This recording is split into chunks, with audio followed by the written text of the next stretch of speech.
I believe we're all here, and Sonia is here too. So we're very happy to see you, Sonia. Thank you for joining us, and thank you all actually for joining us at this panel, which is called "Why More Women." And I'm happy and I'm privileged actually to be here on the Belgrade Security Forum. My name is Karolina Leaković, and I come from SDP Croatia. I'm currently leading its women's organization, and I have been cooperating with Belgrade Fund for Political Excellence for quite some time. And I'm really privileged to be here moderating this panel on which 5 colleagues that are here will definitely engage in, I hope, a vivid and dynamic debate in the next hour and a half. And then, of course, we will have the opportunity to hear from you, and you will be called, of course, to give your comments and to actually also engage in a dialogue with our panelists. And let me, first of all, just briefly introduce our panelists to you, and then I think we can actually start with a debate. I'd like to first introduce our colleague Tatjana Macura, MP from the Movement of the Center in Serbian National Assembly. Tatjana is actually quite new member of parliament. This is her first term, and she's very much engaged in all the politics and strategies and legislation that has to do with advancing of women's status in Serbian society, especially when it comes to family law, when it comes to law on violence against women, and laws that are connected with healthcare services in Serbia. Next to Tatjana, Mrs. Majlinda Bregu, who is an accomplished Albanian politician and former Minister of European Integration and spokesperson of the government, but also a long-standing member of Albanian parliament. Mrs. Bregu is now very much involved in Regional Cooperation Council, serving as its Secretary General from January next year, actually. So she has kind of broadened her scope of interest to the Western Balkans region.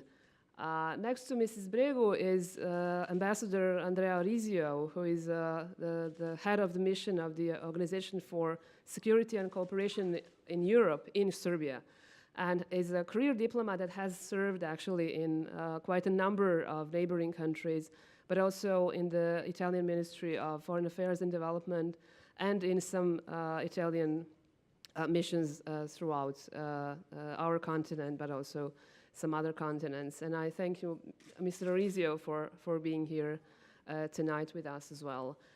Next to Mr. Orizio is a prominent Montenegrin activist, actually, Daliborka Uljarević, who is the Executive Director of Center for Civic Education, and I had the opportunity to cooperate with Daliborka on many occasions. Daliborka is very much devoted to the European path of Montenegro and to advancement of human rights and gender equality, to democratization and transparency in Montenegrin politics. And I know that we will hear from her not only how the status of women could be advanced in Montenegro, but also what are the challenges on the European path, considering gender equality and standards, human rights standards in Montenegro. And last but not least is our colleague from Bosnia and Herzegovina, Ana Trišić Babić, who is now leading the Center for Policy Development, actually, as its founder and its executive director.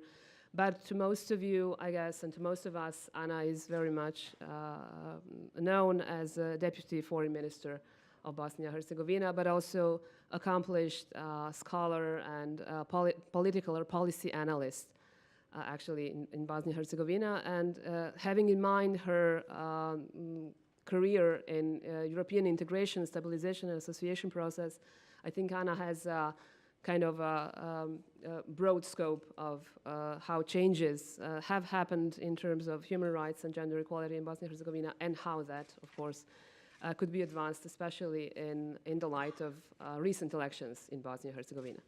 But since we are in Belgrade, the capital of Serbia, I'd like to start by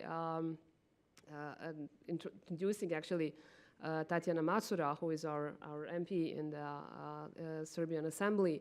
And since we are now talking about question of women's presence or participation, or simply the title of this panel is actually why more women, and a short answer to that could be why not.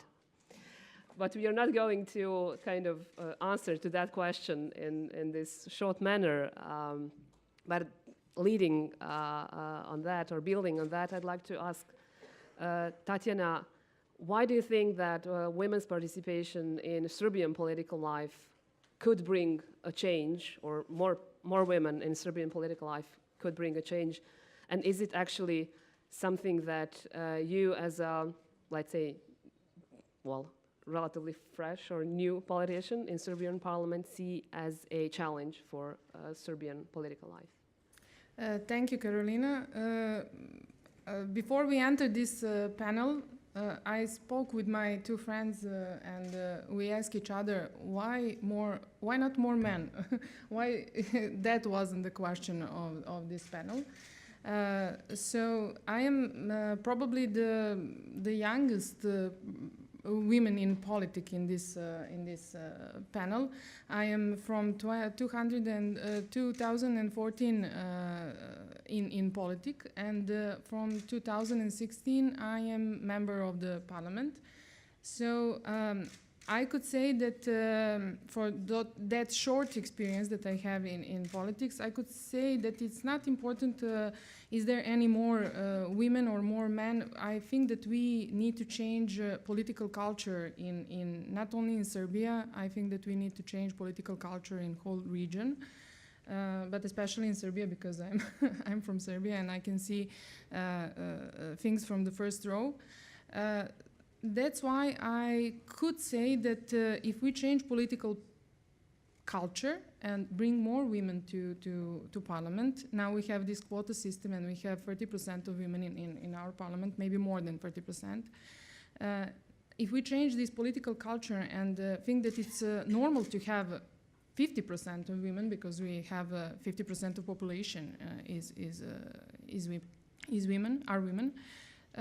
Why don't, if we change political culture and we see the benefits of having 50% of women in parliament, we could change political culture also, because women are more into dialogue, more into finding good solutions to specific problems. We are not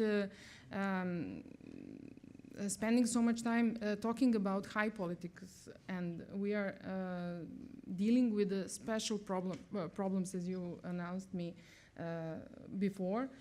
We could see that in our parliament we have women who are dealing with the specific problems, as you said, about labor issues, about children's rights, about something that is not connected to high politics and connected more to populism, probably, than.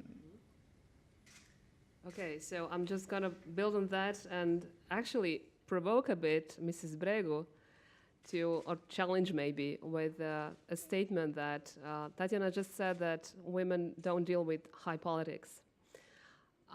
Do you think that it's a new normal for women in politics not to deal with that? Or has it, with issues like defense or security or foreign affairs, European integration, and you were the Minister for European integration. So are there some specific kind of fields that are reserved for women in politics, or women can actually deal with any kind of a political question? Is there a question that is not political enough for women? Well, in terms of normal or abnormal, in psychology there is much debate on that, so we should define what is normal and abnormal in politics. In terms of the status quo of not only in the region but everywhere in the world, it might be normal to say then men are leading the world.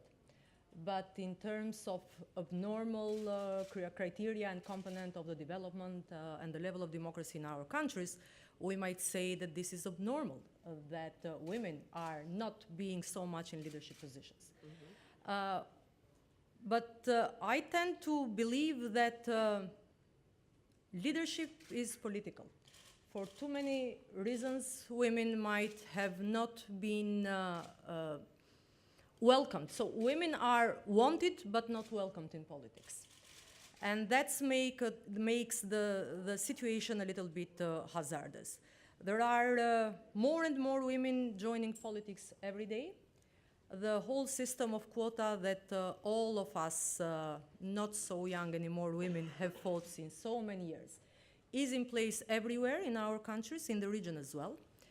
But now I think that we need to upskill the level of the representation of women in politics.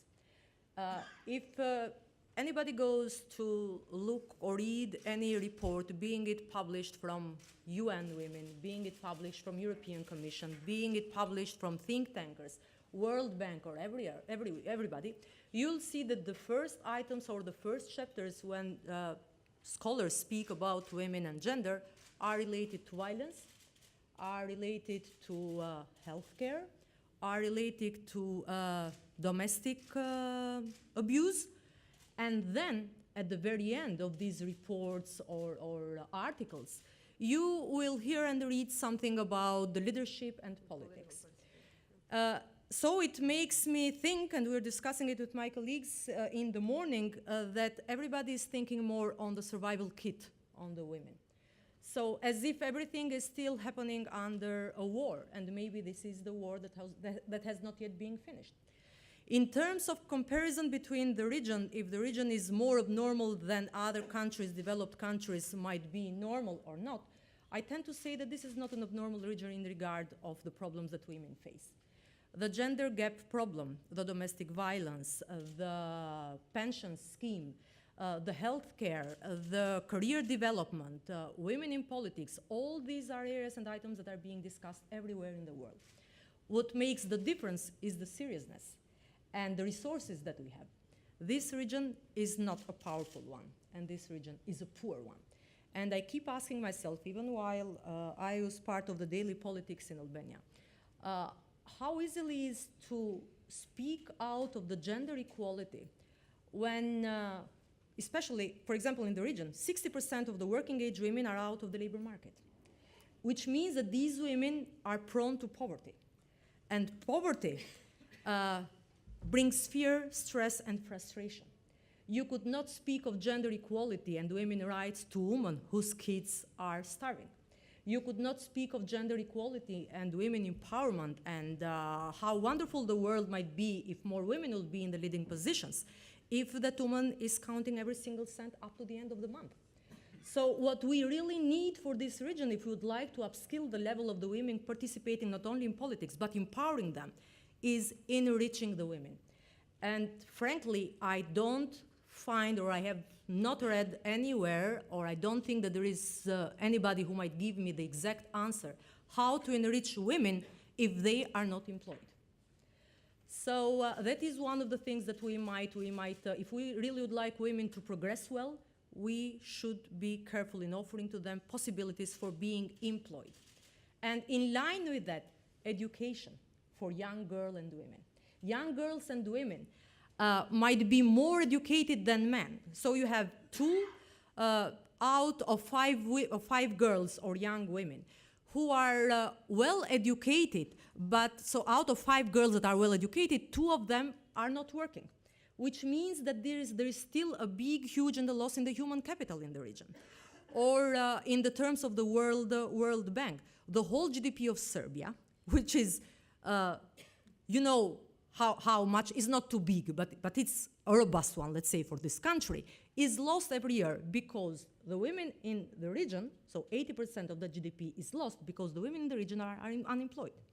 And I don't think that we have really the luxury to lose all this kind of richness. And then history and facts have shown that when women are part and they join the labor market, they don't only empower themselves, but wages for men are lifted as well, so are on the rise. Thank you, Mrs. Bregu. And going to Mr.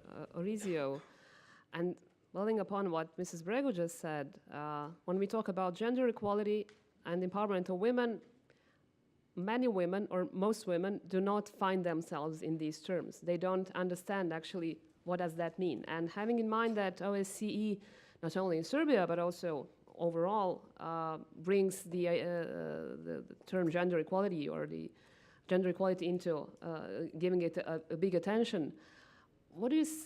How do you think we can translate gender equality to a more tangible terms, I would say? How can we make it more attractive to women so that they know that without gender equality, they actually cannot be enriched, as Mrs. Bregu said? Thank you. Well, first of all, I'm very proud to be the only male gender representatives in the panel. And I was discussing this with Sonja Licht yesterday, and she told me that her father, who was surrounded by mother, wife, and daughters, felt always very blessed. And that's how, of course, I feel here. But you know, I'm proud of being the representative of male gender here, also because I think, and this is the first part of the answer to your question, we have to avoid altogether a huge mistake, which is that we have the women time, when women talk about women, to women, for women. And then, okay, 1 hour, then it's over, and then we get back to normal. That's really the first mistake to avoid, because still, if we think that the question why more women has a sense, it means that we have a lot to do together. And that's where the OSCE certainly can give some contribution to it.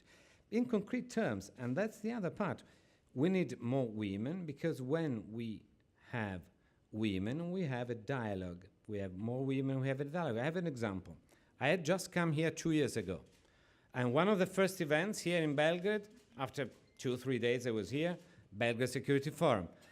And it was, for a change, one of those difficult moments in the relationship between Belgrade and Pristina. And all delegations who were supposed to come from Pristina were not showing up. It was understandable, it was a difficult moment, but with one exception, the only event the OSCE mission was supporting, together with the Belgrade Security Forum, which was a Follow Us initiative, which is a way where women who have a leading role in politics in Belgrade and in Pristina meet regularly. And that was the only event which happened there. And that was showing what it means to have more women. But also, again, we need more women because we need to be concrete. And again, thinking and building on that event, I remember the discussion was very lively, to say the least, on many political issues.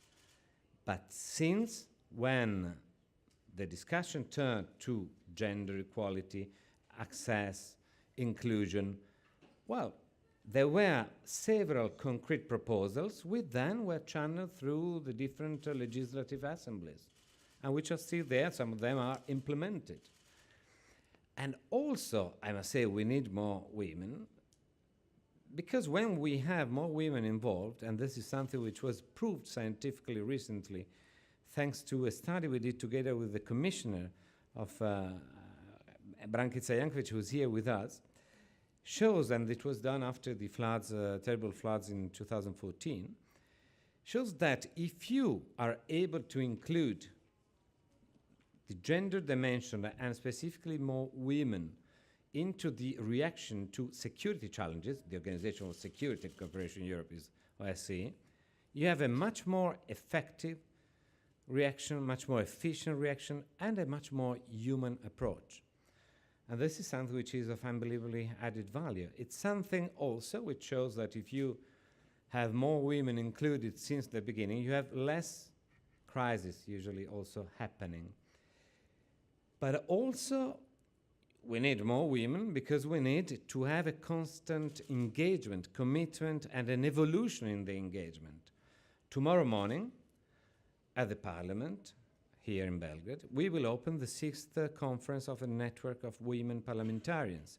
Again, even when the political discussion is at its most terrible time, I remember a meeting we had after a long night of budget discussion where really majority in the opposition had a very difficult time, with 2 of the main representatives then sitting together for that event 3 hours later, because that discussion was ending at 6 a.m., I think. Well, again, they all found it was worth to be together there. And of course, in that, as in all the events we support, there is always a regional dimension, because doesn't make any sense to think of why more women in Serbia, in Albania. It has to be at least regional, because we need more women exactly to have a more comprehensive vision. Somebody was mentioning, I think Tatjana was mentioning, that you cannot exclude, of course, 50% of population. But even more than that, you cannot start considering any important issue for the society without having, since the very beginning, a vision which comes from all components. And so that's why we still can say, why more women? If we reflect on that, the real answer should be, why more merit, why more excellency by people, not considering the gender. But certainly we are not yet there. We are not yet there in Europe. We are not yet there in Serbia. And certainly we still need more women, exactly not to have this question repeated anymore in the future. Thank you very much. And Daliborka, since you are a prominent activist, actually have been involved in the non-governmental sector and Montenegro from the very beginning, I would say, how would you then assess actually the presence or participation of women in NGO sector, of course having also an oversight or control function when it comes to European integration process as well, and I would say not that many women participating in political life. So what can we as politicians, and most of us here are politicians, at least on this panel, what can we learn from that? How can we change that? Yes, so, I was thinking when trying to summarize some of the theses, what has actually changed in Montenegro, maybe let's say 20 years ago, when I compare it to 20 years ago. And let me just say, for those who foreigners or who don't know a lot about Montenegro, I'm coming from the male society. The society in which one of the most outstanding compliment which a woman in a public life can get is she's a female - male. It's very difficult to translate the actual meaning. In our language is she's žena čovjek, meaning that you are not even good enough as a woman if you don't have this additional adjective as a man, and then you are legitimized as somebody who has certain quality. 20 years ago, I was working on a research paper. I was about to finish the Faculty of Political Science, and I went to the Ministry of Foreign Affairs library to take some documents, and I met in a corridor at that time Minister of Foreign Affairs, who invited me to have a short chat, and he was interested like what we are doing during the studies, etc. He knew me from some other previous assignments, as I was parallel also working for some international organizations. And at the end of our conversation, he said, Daliborka, what a pity that you are a woman. And I was like, okay, why? I was really confused. And he said, well, you would have a really fantastic career in a government if you are not a woman. But you know, women we can't count on. You get married, you get children, you are absent, etc., etc. This was 20 years ago, and he was considered as one of the rather modern politicians in many aspects. 2 years ago, we had a research also supported by Canada Embassy on discrimination, where we also questioned the value system of our citizens. 72% of those who were respondents have said that the most important role of the woman in Montenegrin society is to be a good wife and mother. So in like 20 years, not many changed. But on the other hand, I'm an optimist. And actually my work in the NGO sector gives me that wave of the optimism, because most of the leaders in NGO sectors are women. They are having, of course, much more challenging environment also because they're women, and they are exposed to misogyny, to smear campaigns, which are supposed to discourage not only them, but many others to try to be proactive, to try to identify the problems, because it is clear that the other side doesn't have real arguments. And when they don't have arguments, they're trying to discredit you also as a woman. And still, I think that they did not succeed, that we have more and more of the progress in that respect. And even European integration have actually shown that. I think that Ms. Bregu was not the only one who was the Minister of the European integration in the region, and it was actually visible at one moment, especially when the region started to be more engaged into European affairs, that you have actually dominantly women there. And my belief is that this was at the very beginning not enough attractive for men. They didn't see the real potential in that, but they saw a lot of the hard work, and these were exactly. So these were all of these things that they don't like to have when engaged into the politics. As the process was, of course, progressing, when there were more of the benefits to see, there were more men taking it over. But still, I mean, in Montenegro, when you look at the working groups, which are doing most of the work when it comes to the accession negotiations, most of the heads of these working groups are female. As it is actually at the level of the government. I mean, you have less than 15% of the members of the government, only 3 ministers, but majority of those who make the institutional memory, the general directors, head of the departments, etc., they are women, and they do the job. Or when you go through the other sectors.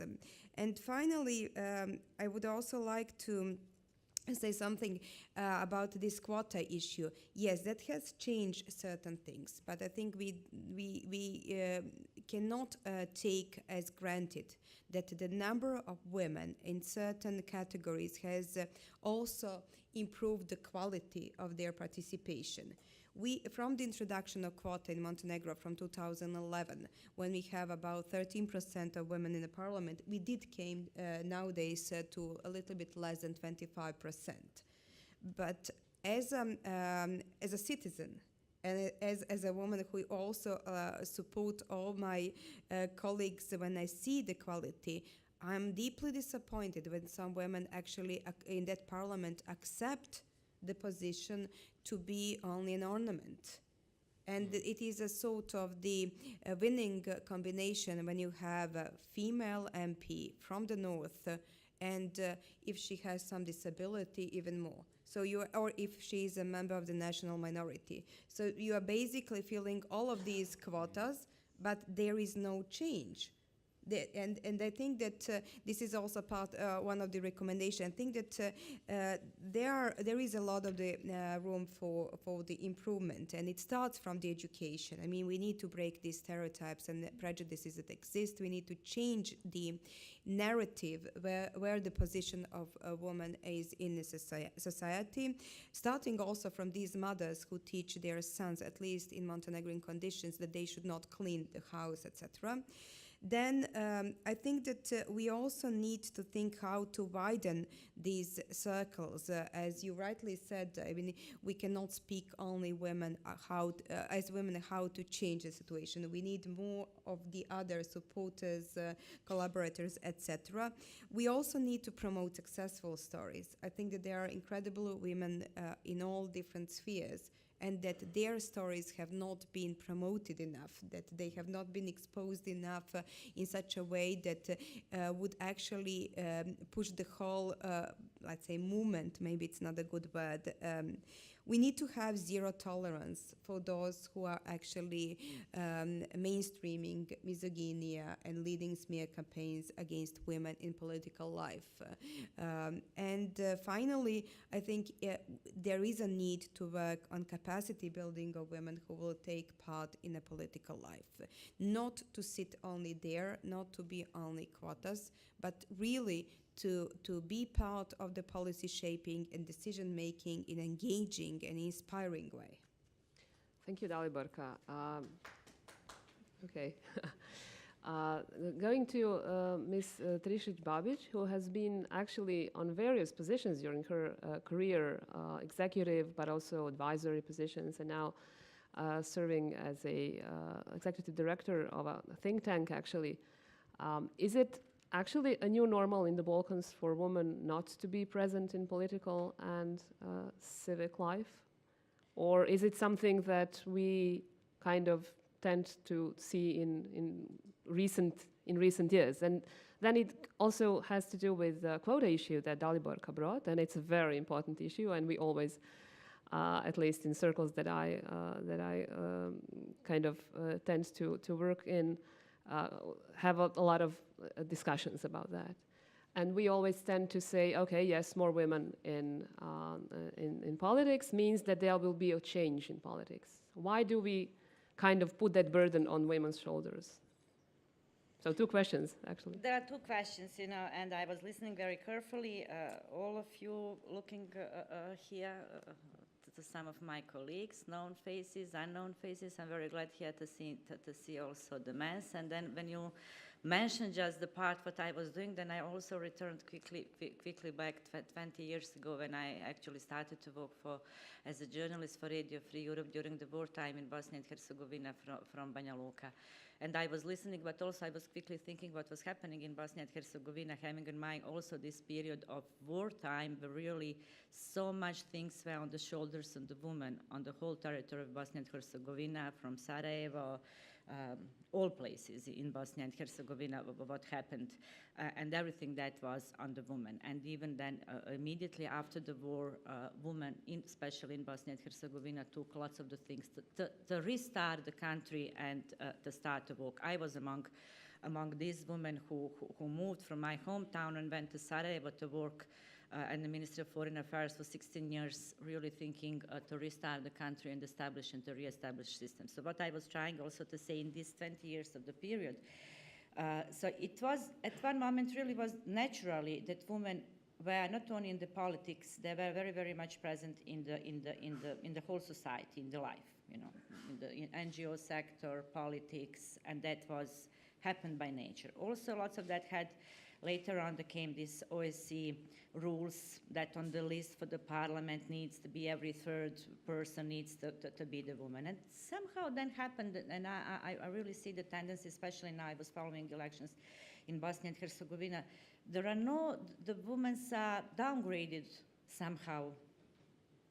It's happening in Bosnia and Herzegovina. I even see in the region, I'm very, very happy that Dubravka or Majlinda, they mentioned also one period here in the region, and also I was at that time at the Ministry of Foreign Affairs. All women, we were starting the processes in all our countries in the region, including in Croatia, who still hasn't been a member of the European Union, but you have the first woman Minister of Defense. Then in the region, from Albania, Kosovo, Macedonia, Bosnia and Herzegovina, all women were negotiated for the European Union, and women who were running the NATO. Like, for example, that was something what you missed from my CV, and this is something that I'm more proud. I got the task to establish the NATO process in Bosnia and Herzegovina and to be the head of the NATO coordination team in Bosnia and Herzegovina. That's something what I was working for the 6 years. So everything what needs to be set up from the very beginning here in the region, that women will get to do. Then I see in this, that's the nature of the woman, this is the biology. Doesn't matter are we mothers or wife, but we are the woman. That's our nature to set up the house. So why it's always this talks about to have more women in politics, in institutions, in social life, in any society, is the house on us. And that's we are going this, by nature. Women, I don't know, I never met women that are creating problems. We are always solving the problems to everything and everybody to be easier, taking care later on of our parents, if we are married to our, wives. Just there are no problems. Probably there are some exceptions, but never. There is something what I would really personally would like to share with you, and I was thinking coming here to this panel. So as I told you, I'm coming from Banja Luka. And I would like also to mention the fact, if we are talking about the women in politics, for example, in Republika Srpska, we've got the woman, the first president, elected president of Republika Srpska. So Željka Cvijanović, she got 350,000 votes. That's really something. Something what I noticed during that process and was thinking a lot now, would she or somebody else on her place, would she get that much votes if she wouldn't be empowered by one man? No. So still, we need to be empowered with the men in our region. Who was against Željka Cvijanović to be the female president at the beginning? Women. That's something what I found in our region, that at the beginning, women were against that she should be on the list for the president. She's not smart, she's not beautiful, she doesn't know how. You know, this some stupid excuses why she shouldn't be. And I would like very much, you know, one day to see, but that it's impossible now in this voting. Did she get more women votes or men's votes? Something what I said at the beginning, personally, one night when that was the final decision that she will run for the president of Republika Srpska, I also got that evening, how, why should she? And the next morning when I woke up, I said, Anna, she's the woman. And she is now the only woman here on this list. Doesn't matter whatever you think about this, she should be supported because she is the woman. Also, this is something very, very, very likely everywhere, not only in our region. That's the kind of the phenomenon also to me. When man is successful, everybody is following him, and he's getting more and more friends. When woman is successful, she's getting enemies, more and more enemies.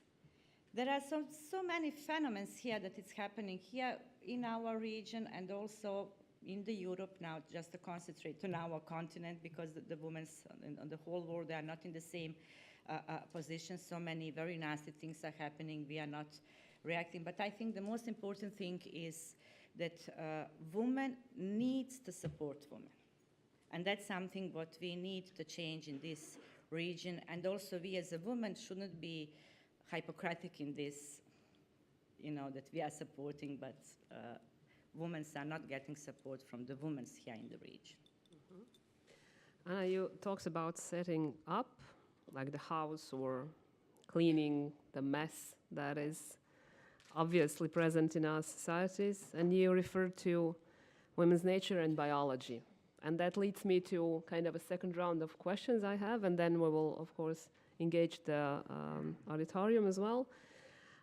And we can see that in our region of the Western Balkans, that many leaders, be them political leaders, be them religious leaders, also count on women's biology and women's nature as an asset to kind of establish this new normal we are talking about at this year's Belgrade Security Forum. So I'm curious about what each of you on the panel think about that new normal, counting on women's biological or reproductive abilities, actually, and not our rights to kind of deal with our autonomously with our own bodies and minds. So how is the situation in that regard here in Serbia?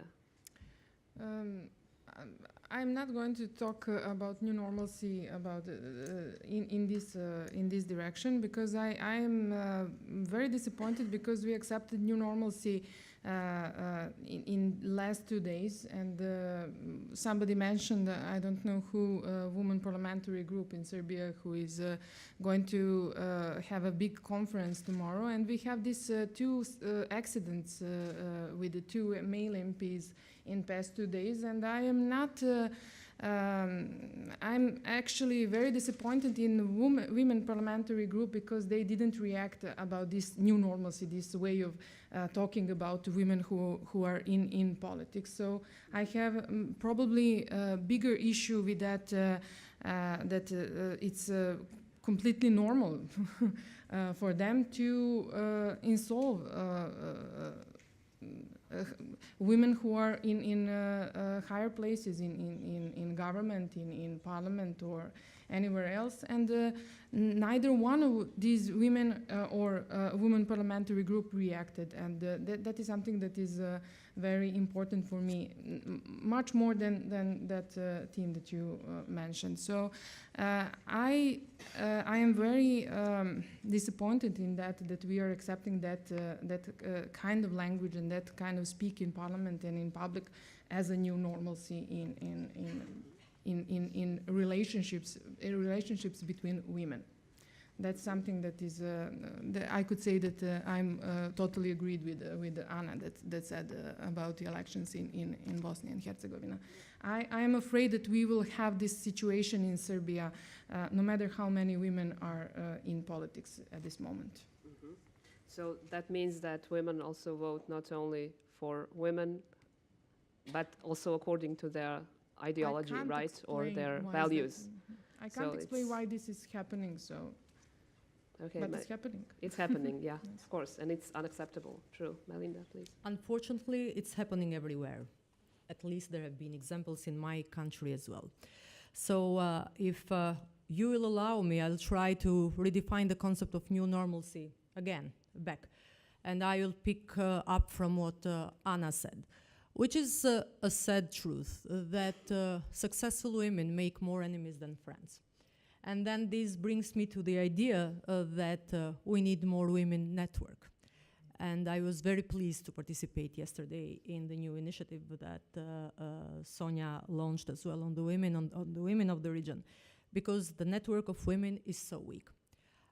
One could ask and say, okay, but what do we expect from the women networks? Do we expect that women will support each other and stay beside each other, even when we have situations in parliament and the caucus for women should be the first one to react or so on?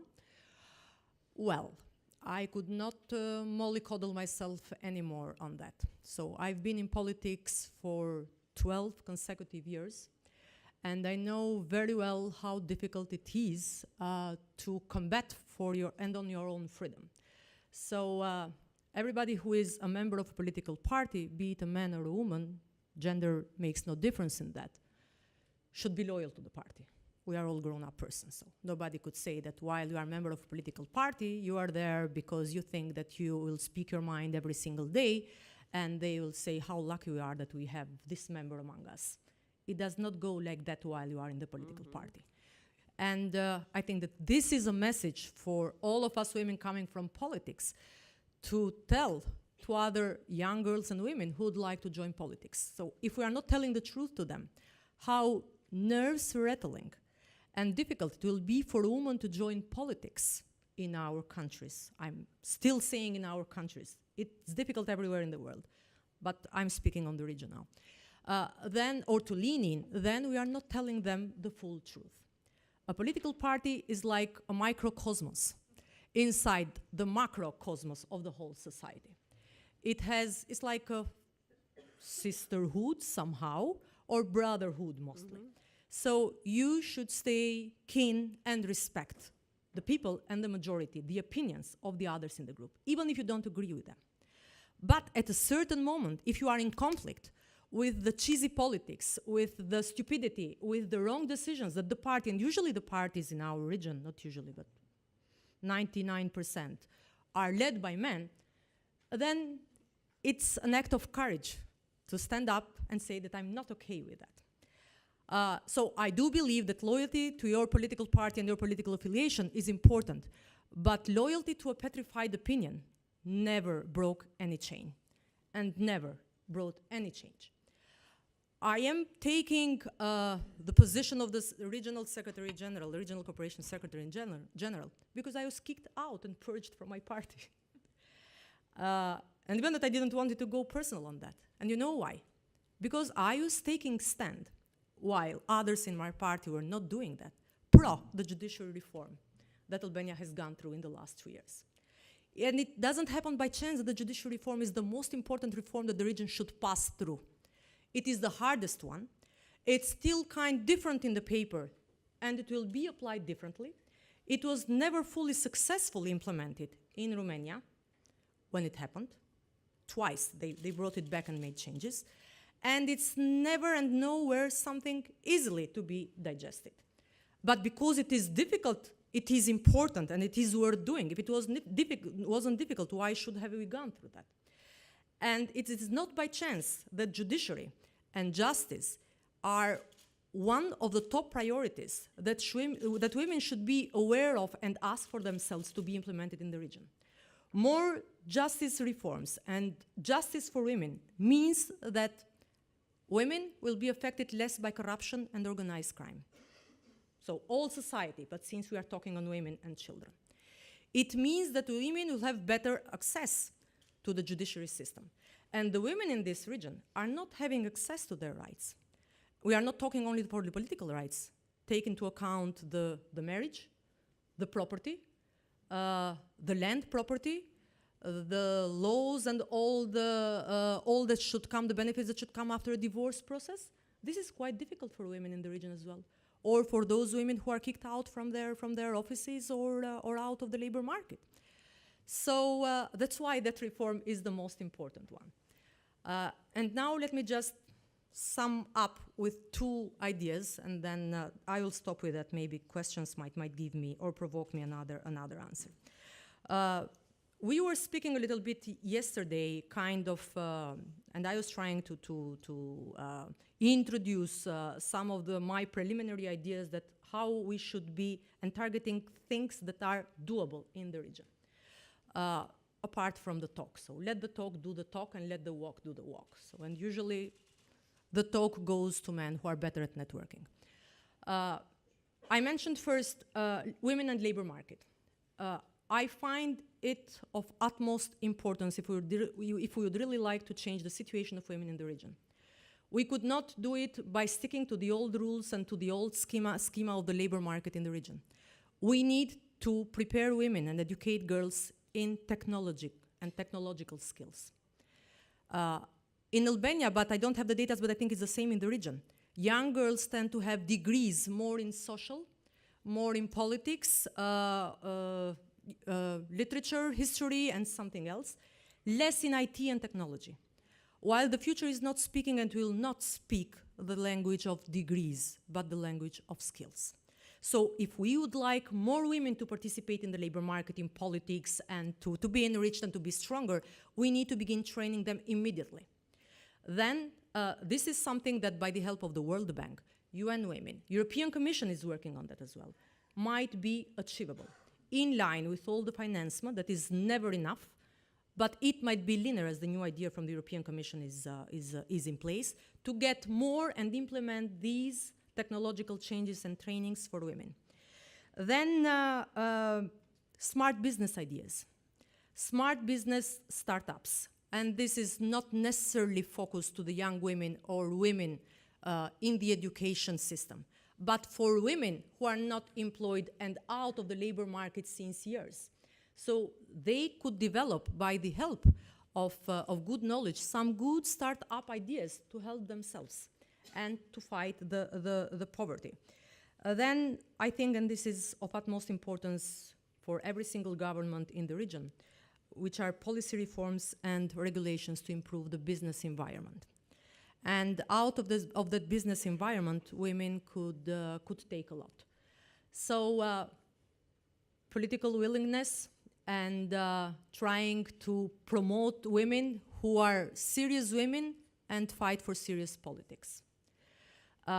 Women and labor market by upskilling their technological possibilities and their knowledge.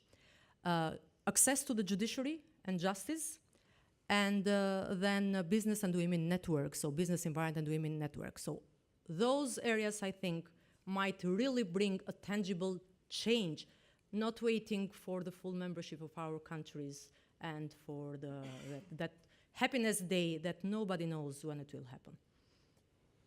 Mrs. Bregu has just kind of talks about her vision for the Albanian women and women in the region, of course. Mr. Ambassador Orizio, would you kind of support or add something to what Mrs. Bregu had said? Or would you rather go back to something that I kind of talked about earlier or mentioned earlier, and it's the actually decline in the status of women's rights in the region. And you've been here for quite some time, not in Belgrade, but in some other countries in the region. And I guess you have witnessed that. Of course, we have to invest in women's education, and women are more educated in the region than men. That's obvious. Not only in the region, actually. Not only in the region, No, as you say. not only in the but region, I would say everywhere still, in Europe. women's certainly. nature and biology has a lot to do with women's status here. Well, first of all, going back to some episodes which were mentioned, the new normal, if there is any new normal, because for the OSCE, whatever is rule of law is new normal, and freedom is new normal, certainly, and all normal as well, is that becomes something we discuss very lively, and which becomes a scandal, something which, unfortunately, in the past would have passed unforeseen. This is certainly actually a step forward. And exactly the added values when you have women and men of different political background which are discussing these things. And also going back to something you mentioned, the loyalty to parties by members of parliament. Well, then if it's purely to parties, you don't need parliaments anymore. First of all, to voters, to those who vote you. That is the accountability, I think, in the first place. And then, of course, to the caucus you are part of. That's why the mandate is an individual one. It's not mandate to the party, and then the party could nominate people. That would be much easier to manage for states and for political leadership. But that's where Parliament can really play a crucial role. And the women, well, biological differences really somehow very old-fashioned way of thinking, but of course that also is part of the picture. Certainly what you see is that when in the region women decide to get engaged, you start from, and I again go back to this Follow Us initiative, something which fragile, small, hard to manage, growing with difficulties, which then explodes in some other initiatives. I have in mind the Balkan Initiative, the OSCE Dialogue Academy, where you start from a dialogue which is political, which comes from political women leaders, and you go to inclusion in education, you go to business, entrepreneurship, and I really like very much what you were mentioning about the importance of business success and entrepreneurship. This is also a field where somehow there is an old-fashioned thought of the role of women, and social inclusion, of course, but those initiatives are actually flourishing. They're not declining, because it is true that Europe is also changing fast, and you somehow see things you would not imagine to see a few years ago. At the same time, I say on concrete terms, you see certainly more women doing business, more women being leaders, and frankly, you see more and more companies and organizations where you don't consider anymore whether your boss is a woman or a man. That becomes new normal. This is certainly new normal. I come from the Italian diplomacy, and the Secretary General of my ministry is a woman. But you just made me think of this. I never considered, that's certainly, she used to be my boss. We had many women ministers. Still, you see, even in Italy, we have not yet had a woman head of state, and prime minister only for a few days, let's say. So,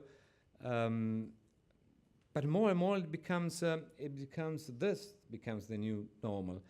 With all the thing, each individual, each person has all his or her qualities, background, history, perspectives itself. Being a man, being a woman is certainly part of this. At the same time, the equal access is what I think we all should work on. But certainly, what I could experience in these last 2 years here is that when you have to deal with very difficult issues, where you need openness and dialogue, well, it's facts, that it is easier when women are involved. For instance, we have a fantastic program of youth exchange between Serbia and Albania. And I must say that in a very natural way, the leadership was taken by young women who will be the leaders probably in both countries, and not only in the politics, but that of course is crucial, but also in business. And for instance, you were mentioning the environment. Certainly there as well, it's where women were leading the growth of awareness. And so I wouldn't be pessimistic at all. We cannot be. As OSCE, you're not allowed to be pessimistic, otherwise you close immediately. And I actually see a lot of germs growing thanks to women, but again, not only from women to women for women, but becoming something mainstream, something normal. It seems that there is an optimism regarding business sector or even science if we invest in STEM, as it is now something that is very much discussed in the region. But Daliborka, what about political parties? It seems that political parties are most resilient to changes and to introducing women's power in a sense. What do you think about that? I've never been in a political party, but we do cooperate a lot with the political parties, and I'm very much engaged in the political analysis. And I believe that political parties nowadays are much less democratic than the political parties that we used to have 5, 10, or 15 years ago. And this may be very controversial, but this is the one of the consequences of the overall democratic consolidation in the region, which is facing regression at all levels. We do have a decline of the trust into institutions and into the actors of representative democracy. We do have a rise of the influence of non-formal centers of power, and also we have a complete neglect of something which is a civic culture. And they're actually within the political parties as such, it is, of course, understandable that loyalty is very much appreciated, but it is not understandable that we have more and more political parties with no ideology, with no policy proposals, but only a concentration about feeding the ambitions of the leader or leadership crew. And this is, of course, damaging the entire democratic political culture, if we can talk about that. And in that situation, it's very difficult also to talk about more quality engagement of women in politics. What I also believe is that it is equally important to strengthen women in the other sectors, to show that they are all around very successful, very skillful, very and that they are knowledge. Which, I mean, in Montenegro we have much more women who actually finished higher education, but this is not mirrored into what they have in terms of the employment rate, or even when they get employed, they are less paid than men. So in that sense, yes, the political parties are very important, but there are other mechanisms to work through, and I think that we have concentrated far too much on political parties, that many within the society now understand when we are talking about gender equality, this is the story about the quotas, etc. And we mentioned that before. Today I read one of the proposals of Women Political Network in Montenegro, which I was, as a woman, pretty much angry with. It was that the political parties should get more money from the budget if they put more women on their lists. Okay. But should they also get more money for Roma, which they can put, or people with disability? Or what's the price of us being on a list, for instance, as women? Are those women who are actually trying to promote progressiveness doing the something which is much worse than I could imagine that somebody from the other side who actually tries to discriminate us would do. I mean, and I think that this was a proposal which came from women politicians. And I think that this proposal is also based on some short-term political tactique, that it doesn't have anything to do with thinking about sustainability and women representation. And in that sense, I am again returning back, political education, capacity building programs are enormously important. We used to have them. Today, they are more an incident than the rule, and it is felt in the region. I know that this is not the donor priority anymore, but this is actually giving us this kind of the political structures that we have nowadays. And I think that they are much more dangerous and much worse than we used to have. I mean, a lot of them are very good actors. They know what to say in which occasion, but where is the track record? I mean, Montenegro started negotiations in 2012. Now we are 2018. We had 78% of the support for the EU integration in July 2012. Last year, when we were actually having a conference on the first 5 years, the support was 57%. So they succeeded even the magic of the EU integration process to misuse in such a way that there is a considerable number of people who think, I don't need to go to this European Union who actually supports these leaders, these corrupted leaders who on a daily basis destroying our chances to improve the society. So in that sense, I mean, we need to think really in a wide terms, and we need to try to concentrate on quality, not necessarily on quantity. And let me finish with one data. Recently, I actually checked that we have one minister, one of these three, who is there only because she is a coalition member and she's coming from one minority party. In 2 years, now it's 2 years of her being a minister without portfolio, she had, according to her, the official website, 12 working meetings. She took part at 4 conferences, and she visited 5 Montenegrin municipalities, out of which one was the municipality in which she lives, and 4 in these generally municipalities which were actually affected by the earthquake, and she was tasked by the Prime Minister to deal as the emergency issue with these 4 municipalities, and she had 1 press conference. Is that a kind of a woman that we want to have in politics only because she's a woman? And let me finish. I will never vote or support somebody who is only a woman, or somebody who is only a person with disability, or a man, or whatever. I want to make my vote on equality. And this is sending a wrong message. Thank you. So, Anna, this is a final question for you, just following what Daliborka had just now said about trust institutions and about quality.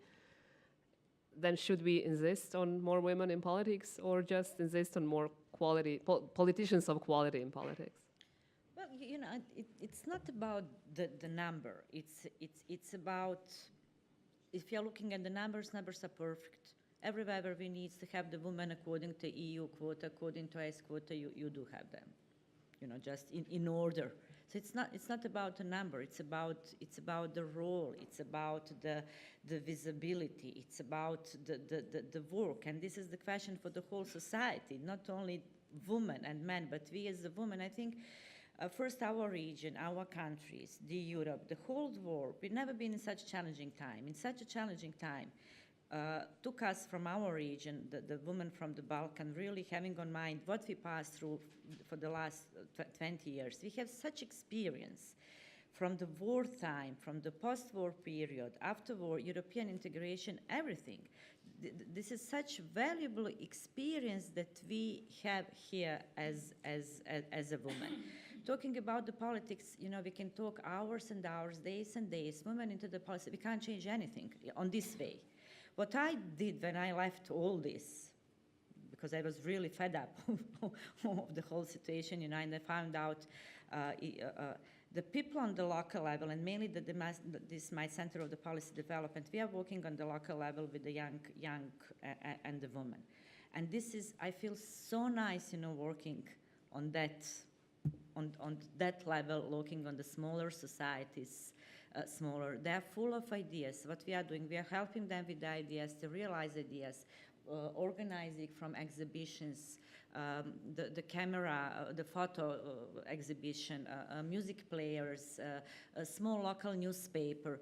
That's something where I see that we need to start also to work more on the local level, and that's what Majlinda said, that we women, we should, you know, talk with these young ladies, very smart, very clever, very bright. That's something what, for example, we can do, but not only in the bigger towns, in the bigger city, on the conferences, also on the local levels. Women in politics, they're so valuable, and then there are numbers, although I don't like so much numbers and the statistics, you know, statistics can be also lies. But there is the proof that after the Second World War, during the Cold War, in 40% negotiations of the peace, wherever were majority of the women, it was more successful. So that's also, the woman has that role in the big, wherever, when I was participating in negotiation table, wherever you had more women on the negotiating table, negotiations were more successful without, you know, voices going up.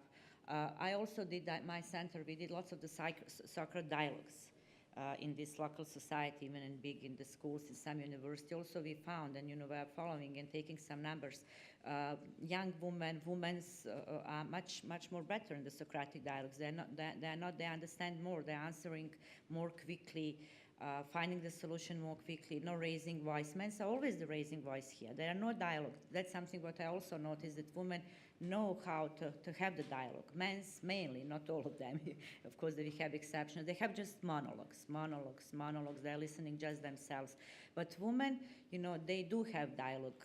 This is something what we really need to nourish here in this region, and together with the women organize more and more dialogue. What is very noticeable, you know, especially in Bosnia and Herzegovina, that's something what I can say with full responsibility. You have women on the most important positions in the country. The state prosecutor woman, the woman. But whenever they put women in the important position, the real power is moving somewhere else. So that there are no, you have the quota in judiciary system, just exactly even more. You have more women in the judiciary system in Bosnia and Herzegovina in each level, but the power is not that. Power is somewhere else. So that's also, you know, a very interesting game when we are looking in this. Something what also, not living here in Serbia, but of course because the same media space. You know, this, when I from time to time would hear on the news these horrible stories about beating the women, torturing them here, killing them, you know, with these titles. That's something what also, you know, make me to think, where are we living? What are we doing to prevent this?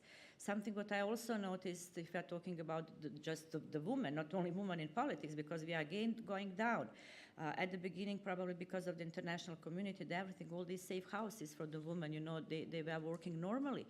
For example, in Bosnia and Herzegovina, especially in the entity of Republika Srpska, the safe houses has on such difficult problems for surviving, they don't have money anymore.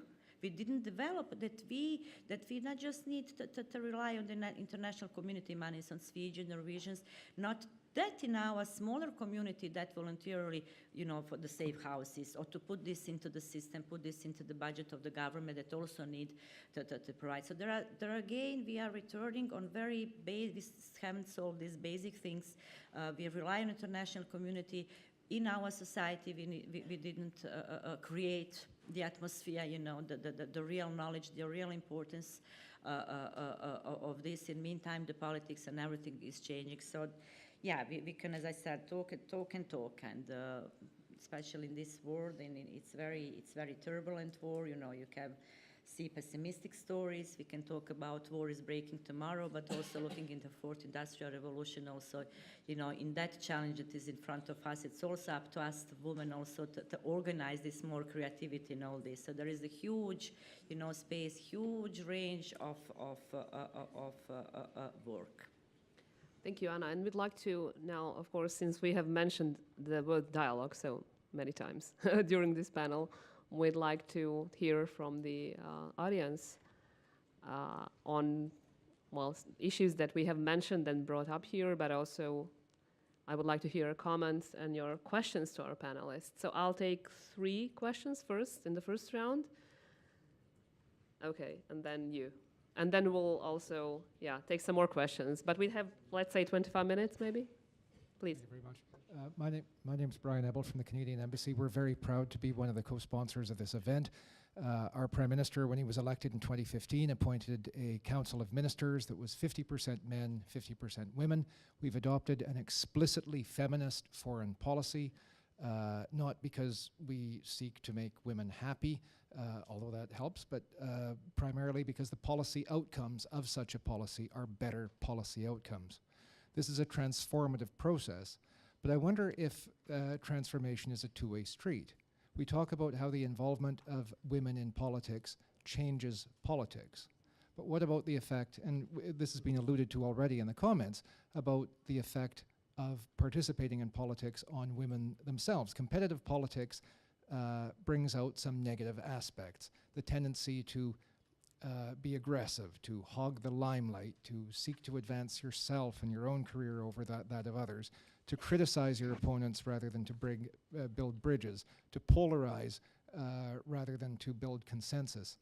So how can we guard ourselves and make sure that the greater involvement of women in political processes transforms the political process and doesn't transform women into possessing all the most negative characteristics that you see sometimes in male politicians?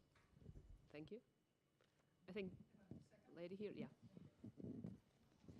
First of all, thank you very much to all panelists.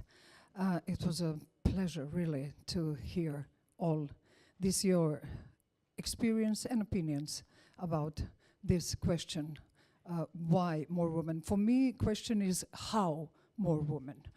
And I'm former parliamentarian from Bosnia and Herzegovina. My name is Ismet Tadervos, but I was just 4 years in politics. And before that, I was 36 years in media as the executive and in the public space in Bosnia and Herzegovina on the different activities with the society. I'm going to say just a few remarks from my own experience and then give a question to all panelists. I do not agree that women do not vote for women. Is 25,000 men vote for Ms. Cvijanović? I don't think so. Also, if for me voted more than 15,000 men, oh come on, I was 61 years old when I became a parliamentarian. Also like Ms. Cvijanović, not so pretty, not so young.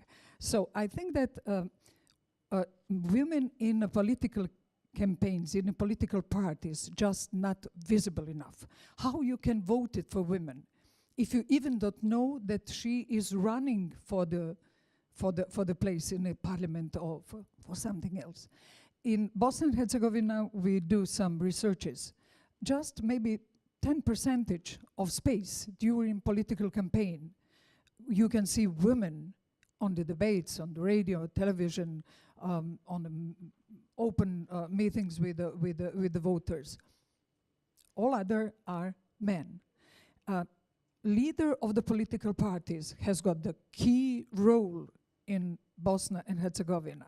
If you are close with the leader, if you play his game, yes, you may expect that you're going to be proposed maybe for some place in a executive, which is this with, I think it's very important.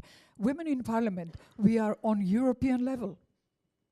All our countries, Serbia even more, 25%, 23%, it's average in Europe, except the Scandinavian countries, more.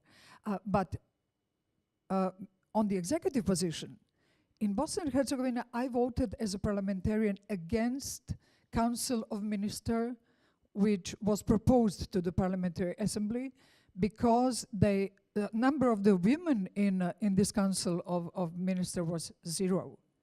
And the law said 40%. And Parliament agree. I think that women on the position, elected women or women on the high level in the political parties, they forgot that they've got a duty.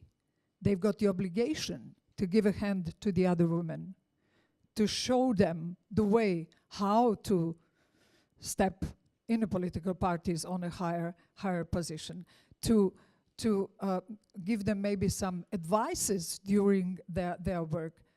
That's the problem. I think women vote for women, but women on the position do not give enough support to the other women to bring them also on the bus. Can we hear the question? Because we Yes. have to move. Thank you very much. I'm sorry. This is No, the no, first it's time fine. that I speak during this fine. our meetings, and I really want to say that I appreciate so much that Ms. Licht invited me and my colleagues and give us a possibility that, like activists, give our support, that this question don't be why, then how and when. I want to get back to the role of the political parties. Daliborka spoke a little bit about her opinion about a role of the political parties, but I would like very much to hear from the ladies who were the member of the political parties elected on the position. What do you think? Are we going to change something in political parties? Are we going to have at the level of the democratization of the political parties, which can help us, and in which period, to have more women on the position on which they will able to change things? I think I finish with this. Why we need women?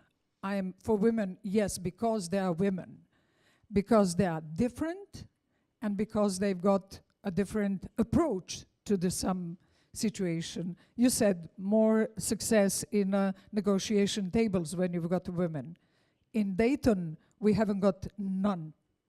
Just the translator to the Mr. Izetbegovic was a woman.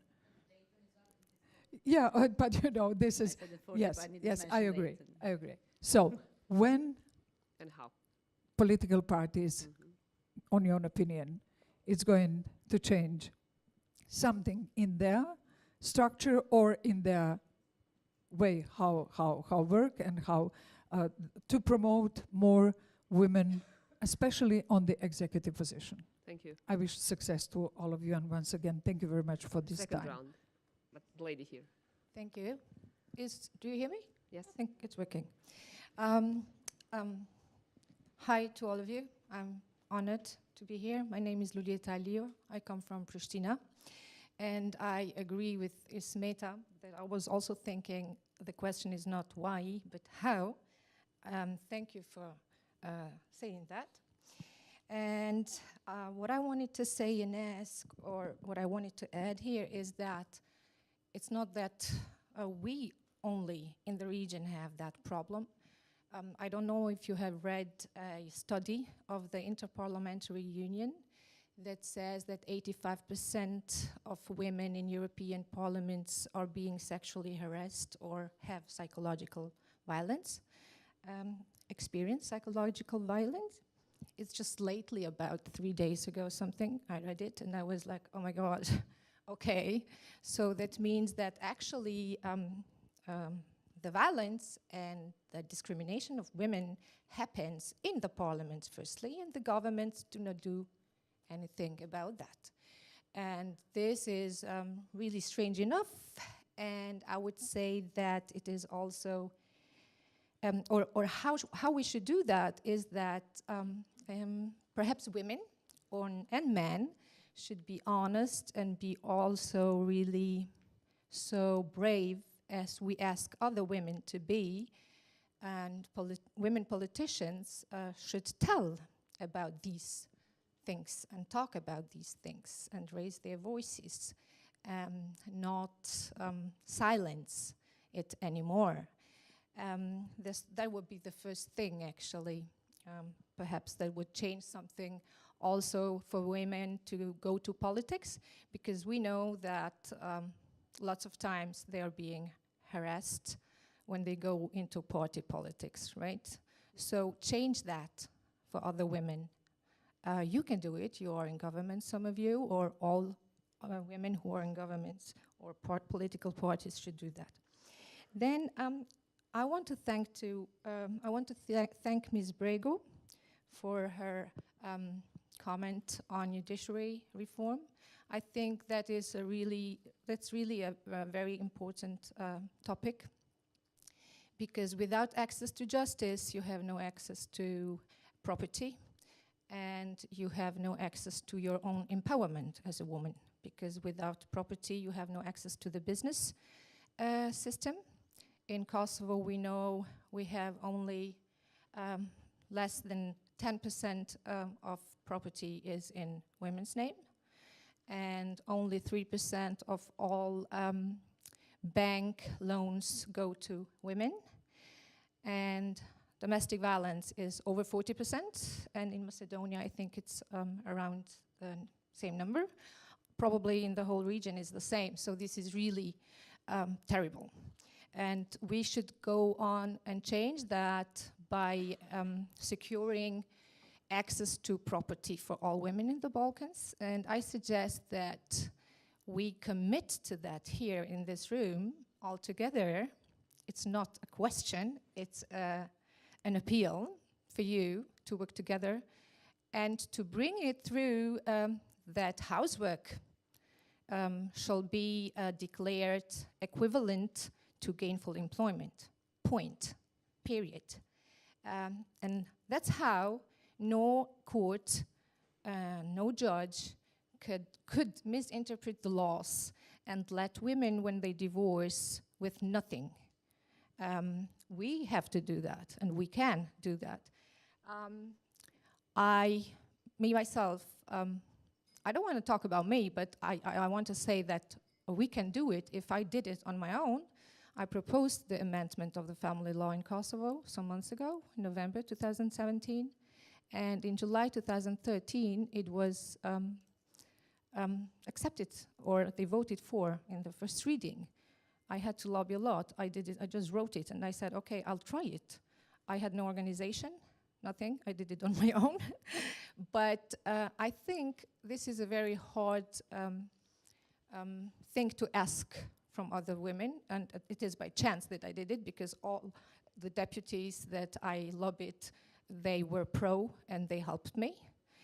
So I think that would be a real initiative to ask first in the Balkans, for the region, that housework with children and maintenance of the house has the same value as the salary of her husband outside the house, period. Okay. Thank you. I know men do not like that, perhaps, but this would be... Let's hear what the panel thinks yes, about that. Thank you. And I would like also to know from the panelists how it is regulated in their own states. I don't know how the judiciary, like judicial practice, decides on these issues. Okay, we understand. Thank you very much. Okay, I'd like also to have another round of questions, but since we're running out of time, we have to be very brief in our addresses. So whoever thinks or who would like to address any of those three questions, please. Yes. I would like to answer Ismeta's question, because it was referred to parliamentarians. I could say something about my experience, and when I entered the politics, I presumed that I will be treated as equal as all my male colleagues. I was one of the founders of political organization which I entered. A few months ago, I exited this political organization because that political organization changed their course. And I couldn't agree with this situation, and I said it out loud and left that organization. So I think that if we bring our own example to all women in Serbia, in region, and wherever, we could say that we could motivate more women to come to politics, to deal with political situation. And not only to enter the political arena, it's not necessary for them to enter the politics to become MPs or part of the government or whatever they want. It's very important being an MP, part of the government or whenever, to motivate women to take more interest into policies that is concerned to women. And at this moment, I'm organizing one very big action in Serbia. It calls Mom's Rule, because we have this problem with the law about the financial help of the family with the children. So I am trying to motivate these women who are moms, who are trying to become moms, to get more involved into politics. So I think that it's not only our motivation to be in the politics, just to be in the politics, just to be a parliamentarian, just to be a part of the government, and then don't have any activities in that business. I think that our main goal is to motivate more women to get involved into politics, and then they can choose what to do. Either they want to become politicians, either they just want to follow what is concerned to them. Any other responses from the panel? Very quickly, Please. from my side, I don't want to concur with the idea that male people want monologue. Very, very quickly. First of all, it's very sad to see that up to 1 year ago, 2 years maybe, we were discussing about the transforming power of EU, and now we are discussing about it in positive terms at that time, and now we're discussing about the transforming power of political engagement in negative terms. No, I think that's certainly quite the opposite. I think that the engagement is where really, as individuals as well. First of all, I think the experience which we had shows that if you wait up to when somebody else does, nothing happens. Every single day, a small break of activity, engagement, commitment, I think helps in changing the mind. I had myself a personal political experience from the age of 14 to the age of 19. I was member of a party, and I had even, believe it or not, national youth section commitments. And at that time, simply the gender and women issue was something which was on paper, it was on programs, but it was not existing on reality. If I compare now to then, it shows that the change is substantial, is enormous, but certainly, again, it's a matter of engagement. So how, when, now, and not waiting for others to do it.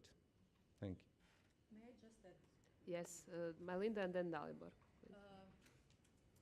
I was thinking now that definitely politics nowadays is a red hot mess everywhere.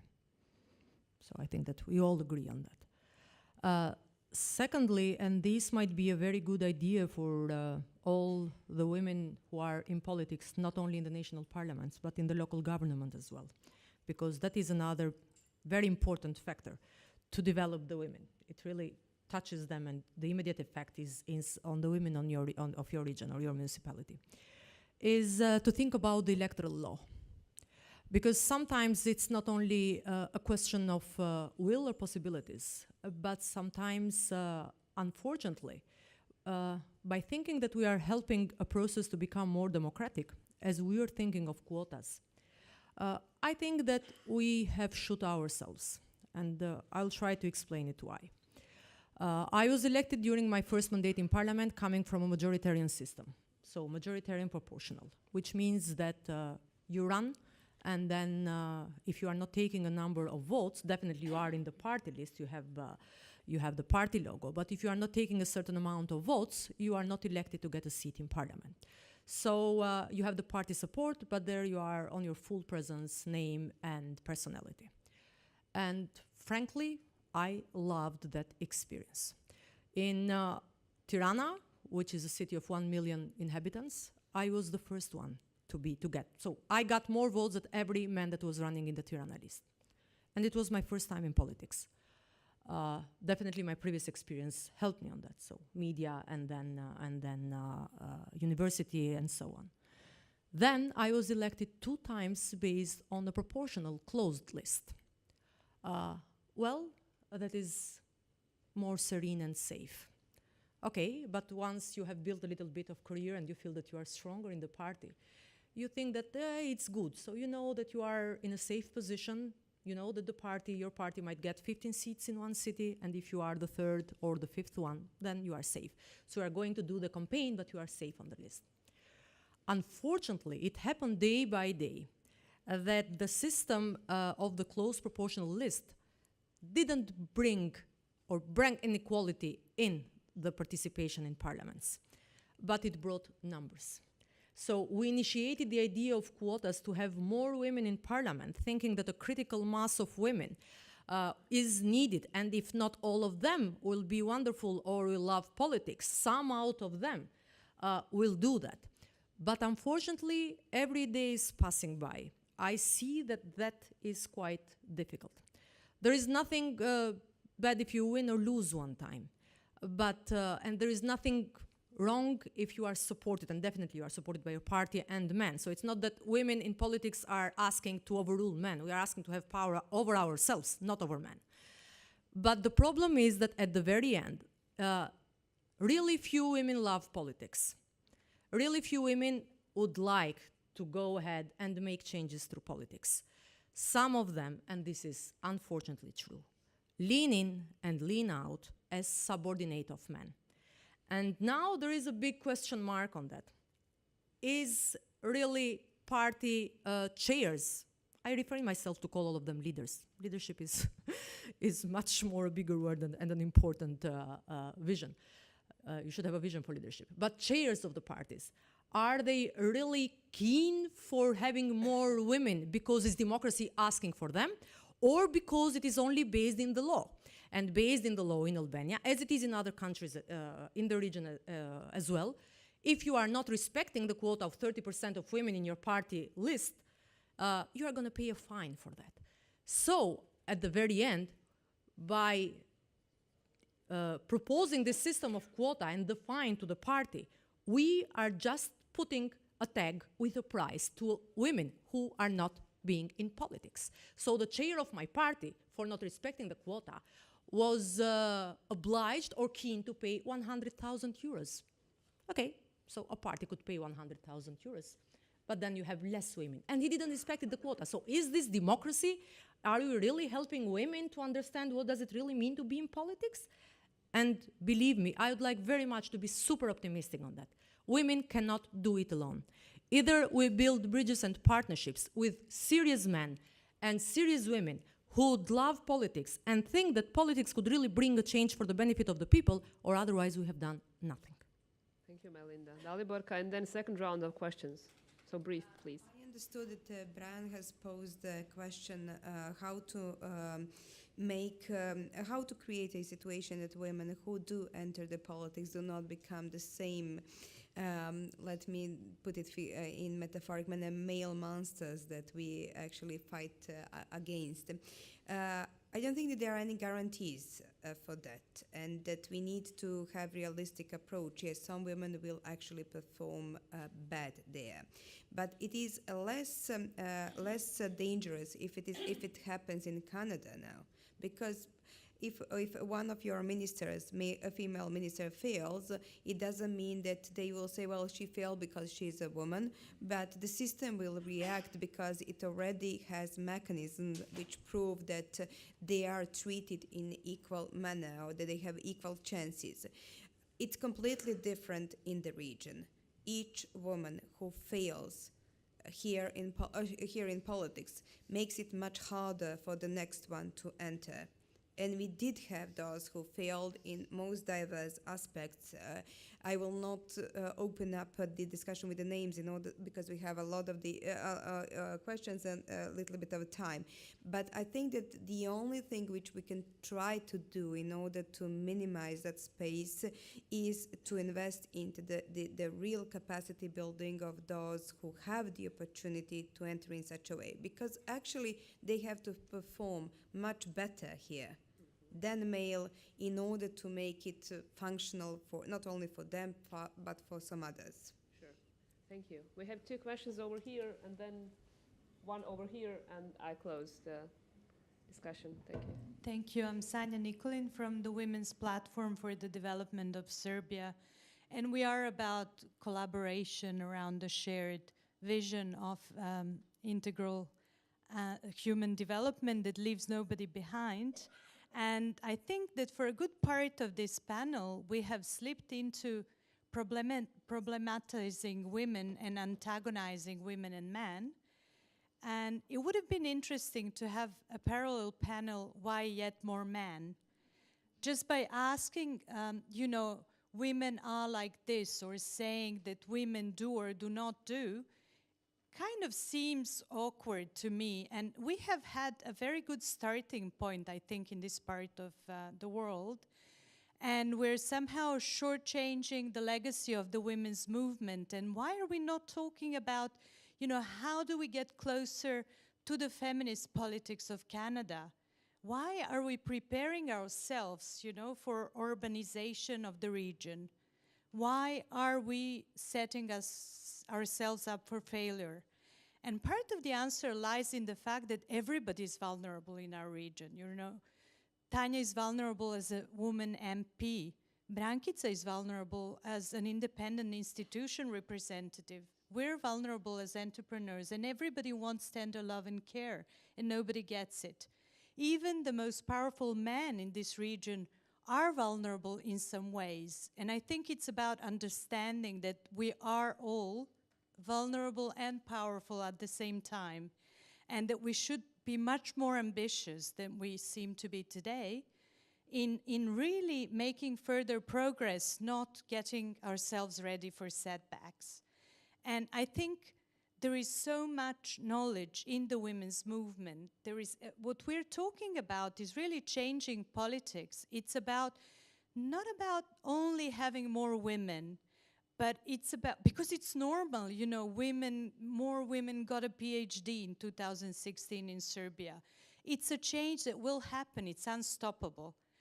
But how do we make it happen that women and men together change this aggressive model of, you know, machist politics that really destroys our resources and our future? And I think this panel is about how do we make the scale tip in the direction of what is seen as a feminist approach to politics. And I think we're very political, and we do not always sit in parliaments. But together, we really can be much more ambitious, and this is my pledge for you. Thank you. I wanted to, Aleksandra Odisavljević from Women's Platform for Development of Serbia. I had several reactions during the panel, but I know that we don't have a time. I just wanted to say that we need to change the narrative and talk about really why we need more women in politics, but we haven't answered that question yet, and that's important, because when we say why, because we're not satisfied in the country that we live and with the solutions that we have, then maybe people will get interested in hearing how we are actually seeing the future and what we can do. So it's very important that we change the narrative that both women and men have right to participate in decision making just because they have. They don't have to be perfect. And we also have to avoid talking about the man nature, women nature, or human nature, because people, they don't have nature. If they would, then we would all always behave the same, and we don't. So there is no such things as a nature or biology. So we are talking about the right to participate, to make decisions, and to take our lives in our hands. So I think that we really have to, because we are listening this and the narrative for 20 years, we really need to move from that. That's also my appeal. Thank you, Alex. last question. Good evening. My name is Ivan Esquiva from the OSCE mission to Serbia. And if I may, Ambassador, just a small perception that I've noticed here, and then going back to the initial talk about capacity building and the men being a minority, if you just look around and see who you have next to you, how many men are in this hall right now? Very few. 30%. Okay, like the quotas. Very good. It's a good quota. Now, the point that I'm trying to make is that the capacity building that we're talking to start the virtuous cycle is towards men and not towards women. And I mean, the most interesting discussion that took place here, but I really miss more men listening to these very interesting points that you're making, and that, I mean, if more men will listen to these, there will be more understanding. I mean, it's mostly common sense. So I just wanted to make that point. I was surprised. Very, very few men attended this panel. And just thank you very much. Okay, so I'm sorry, I haven't seen you. The mic? Okay. Maybe now is it function? Okay. Brankica Janković, Equality Commissioner in the Republic of Serbia. First of all, I want to congratulate it for all participants for very good discussion, and of course to congratulate Sonja and her team for not only for very well organized forum, but also because of value which Belgrade Security Forum promoted every year, and I'm very proud because of that. Maybe all of you know that the Belgrade Security Forum is in the very top among the most important European conferences, especially about issue which share women in this year and last year, and I hope that it will become tradition. And of course I agree with all question how and when, and about last question, how to attract more men to be here to listen, what we should do to change. And question maybe especially for Mrs. Bregu, because of her new task, new job. For the opening panel, the President of Republic of Serbia said that we should offer something very big for the European Union, something very big change in our region. Is it really possible to do something big, not for European Union because of a process of negotiation in some of our countries in the region, but is it possible to really to do something big in our region, big changes in a very short time? Of course, this is a question for all other participants, but especially for Majlinda. I'm not going to be long on them. Definitely it is possible. If it is not possible, then not why more women, but why all of us are here gathered today and everywhere else. Definitely we need to think based on a regional level. And I think that this is not an idea that it really sticks to my heart because now I'm going to take being in charge of the Regional Cooperation Council, but because I do believe that now there is nothing can work better than the regional approach. We could not and we should leave behind our single paths of thinking who might be better than the other one, and all the nationalistic approaches that brought much more damage to the region than the war itself.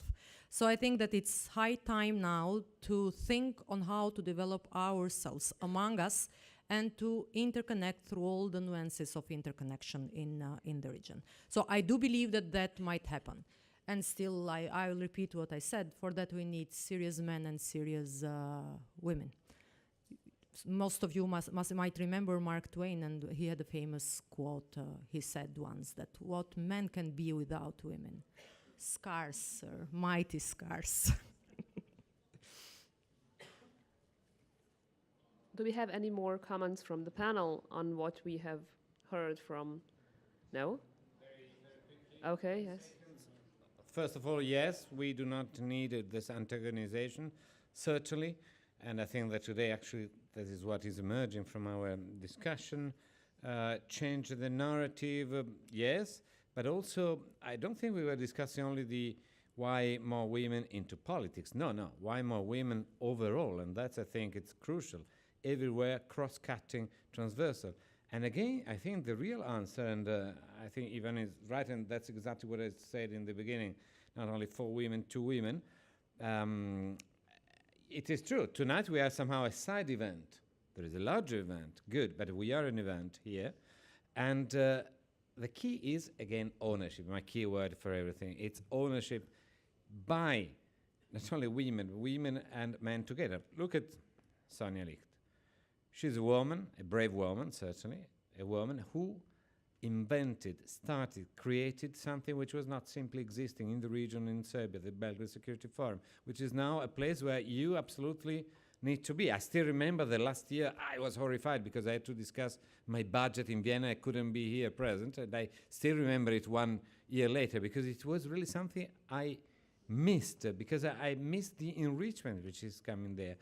So it has to be done together on daily basis, starting taking ownership of the process. And this will help better participation by men, first of all. And my presence here is the first sign, 20% quote. So it's okay, a little bit less actually. But it's a start. And that's part of, it has to become the new normal. Thank you. Thank you very much. Since you wrapped it all up, that's splendidly. I'm not going to waste any of your time. I don't want to forget to thank the Swedish Institute and to Canada Fund, who were partners for this panel. And I'd like you to join me in applauding our panel and thanking you for being with us. Thank you very much.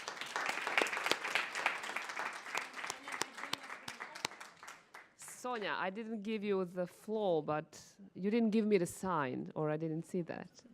So you might join us for the photo, Sonja. Thank you very much.